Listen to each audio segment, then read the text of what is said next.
Hey guys, so I have been awful at getting pregnancy updates uploaded for you, and that has mainly been because I have been really lazy, and every time I think about it I'm like, oh, I'd have to put actual clothes on, I should probably do my makeup, should probably shower, you know, little things like that. And it just has always ended up being more than I wanted to do. So today I decided, you know what, I need to do an update.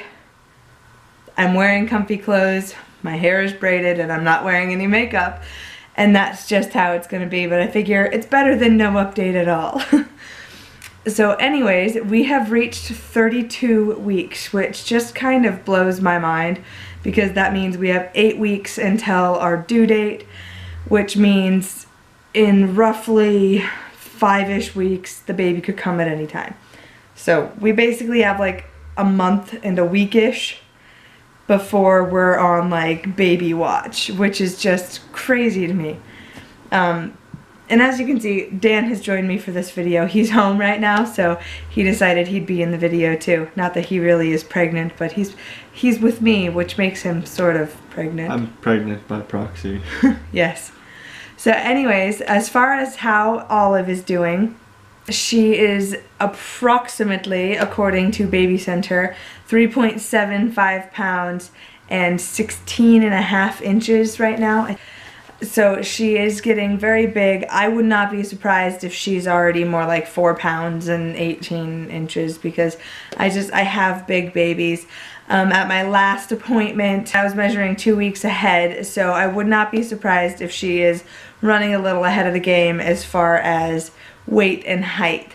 Both of my kids were big for their gestation. Basically right now I should be gaining about 1 pound a week right now, and half of that is going to the baby. So the baby is gaining about ½ pound a week at this point. She is basically done developmentally. She can see, she can hear, she can taste, she can swallow, and she has fingernails, taste buds, toenails. And the only new thing it says this week is that she probably has like legit hair now. So yeah, she is just doing good. As far as how I'm doing, I think I've been kind of coming back into feeling like myself. That kind of started at the beginning of my 3rd trimester, which has been really nice. I haven't had an anxiety attack in a while. I've been super thirsty, and I chew ice like it is nobody's business. Like if we ever go out to eat and I get like a cup, like a soda or something, before we leave I fill the cup up with ice just so I can take it with me.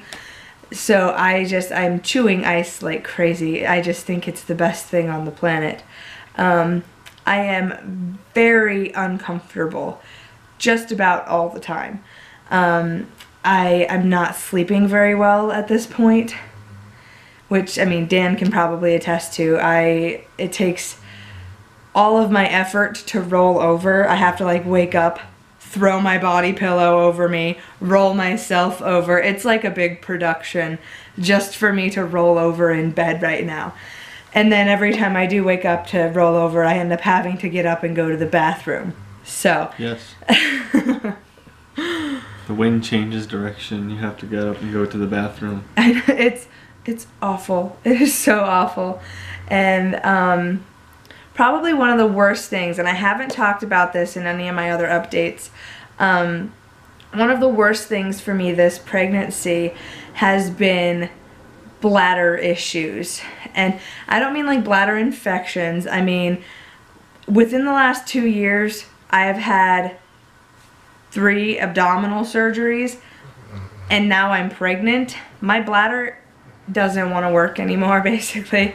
I have a very weak bladder, and it got to a point probably about 4 months ago where I had to start wearing like bladder control pads at all times because I cannot laugh, cough, sneeze, blow my nose, anything without peeing my pants. And it is awful. It is the worst thing ever. I'm really, really hoping that once I don't have a baby bouncing on my bladder, that it will get better. But it could just very well be that my bladder has it has been put through a lot. I mean, I've already had 2 kids, I've had 3 abdominal surgeries, and now I'm pregnant again. So my bladder has just been through a lot, and I've decided, it took me a while to get to this point, but I've decided that, you know, what's going on with my bladder, that's not my fault. I did not ask to have a bunch of abdominal surgeries, you know. So it's not my fault. It's something that is just a side effect of how my body has, what my body has gone through. And if that's the worst thing I have to deal with, then fine. I hate it. I hate it.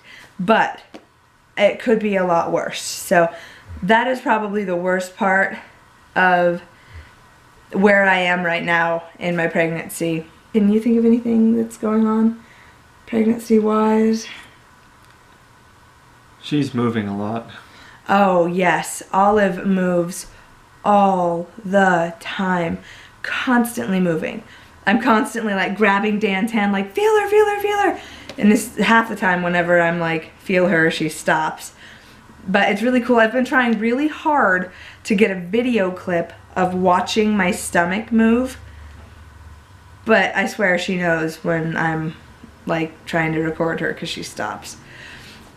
Hopefully before the end of my pregnancy I will get a clip and I'll be able to share it with you guys, because it's a really cool feeling to feel her move. I have had a couple of Braxton Hicks contractions at this point, which is fun because it just lets me know that I'm getting closer to labor. My body is starting to practice for laboring. So I've been also using my exercise ball, just sitting on it, trying to help build up my core muscles a little bit, just to better prepare for delivery. Okay, so I had to go ahead and excuse Dan. Lucy is refusing to take a nap. But speaking of Lucy, this week I've decided that I'm going to let you guys, I'm going to tell you guys Lucy's birth story. I wasn't vlogging when Dan and I first got married, and so I haven't told you guys my other children's birth stories. So this week I'm going to tell you Lucy's, and then at my 34 week I will tell you Calvin's. So we found out we were pregnant with Lucy in November. We got married in August, so 3 months later in November we found out we were pregnant. And it's really funny because I always wanted to have a boy first, always. And then about 2 weeks before we got pregnant, I had a dream that I was in the hospital, I had a baby, and it was a girl.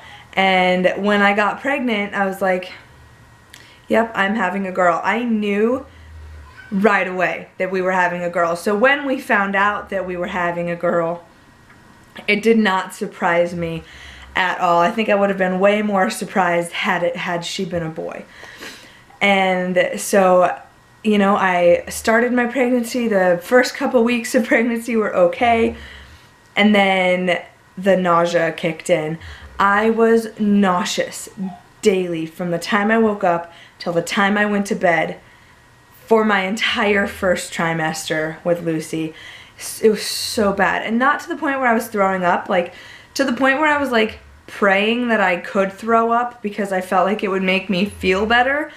But I wouldn't throw up. I was just super nauseous. I was very, very sensitive to smell. We actually were living in South Dakota at the time. And I'll never forget, like, the first time I really, really noticed the smell issue. Dan's family came out for his college graduation, and we decided that we would celebrate Christmas a little early in December, and his mom made turkey. I thought I was going to die. I have never had an aversion that badly in my life as I did to turkey while I was pregnant with Lucy. It was so bad. It was so bad. So I remember I was just sitting in the living room. The turkey was being made, and I was just like, what does that smell? And all of a sudden, My stomach was in knots. I wanted to puke. And I just like buried my face in a pillow. It was so bad. I had a horrible poultry aversion, so chicken, turkey. I could not eat it while I was pregnant with Lucy. It just did not happen. I could not handle it at all. My first trimester was pretty miserable. Then we found out we were having a girl. As far as how we picked Lucy's name, we had actually picked a different name. Like if she was a girl, we had actually picked Wendy. And when we found out we were having a girl, we saw her ultrasound, found out she was a girl, and both Dan and I were like, no, that's Lucy. Lucy wasn't really a name that was very high on our list of names. It was actually pretty low.